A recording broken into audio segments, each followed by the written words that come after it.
ஒரு காட்டுல ஒரு அம்மா குருவியும் ஒரு அப்பா குருவியும் இருந்தாங்களாம். அவங்களுக்கு 3 குட்டி குழந்தைங்க இருந்துச்சுங்களாம். ஒரு நாள் அவங்களோட கூட்டுல உட்காந்து தூரத்துல இருந்து ஒரு கிராமத்தை பார்த்தாங்களாம். அந்த கிராமத்துல நிறைய வெளிச்சம் இருந்துச்சான்.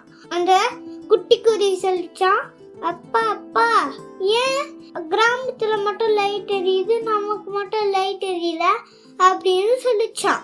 உடனே அந்த அப்பா குருவி பறந்து போய் ஒரு மைனாவை பார்த்துச்சான். அந்த மைனா சொல்லிச்சான், இதுதான் விண்மீனி பூச்சி, இந்த விண்மீனி பூச்சி உனக்கு வெளிச்சம் தரும், நீ எடுத்துட்டு போ அப்படின்னு சொன்ன உடனே அந்த குருவி அந்த வாயால அந்த அப்பா குருவி அந்த விண்மீனி பூச்சை அவங்களோட வீட்டுக்கு எடுத்துட்டு போச்சான்.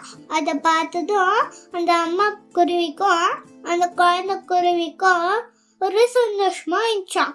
ஆனா அது கொஞ்ச நேரத்திலேயே லைட்டு போயிடுச்சான். அவங்களும் ரொம்ப வருத்தமாகிட்டாங்க. உடனே அப்பா குருவி கிராமத்துல போய் கொல்லிக்கட்டை எடுத்துட்டு வந்து அவங்களோட வீட்டுல வச்சுட்டான். கொஞ்ச நேரத்திலேயே அவங்க வீடு ஏறி ஆரம்பிச்சுட்டான். அந்த காடு ஃபுல்லா நெருப்பு ஆரம்பிச்சுட்டான். அவங்களுக்கு ரொம்பவே சோகமாயிடுச்சான். அடுத்தவங்களை பார்த்து நம்ம எல்லாம் பண்ணக்கூடாது.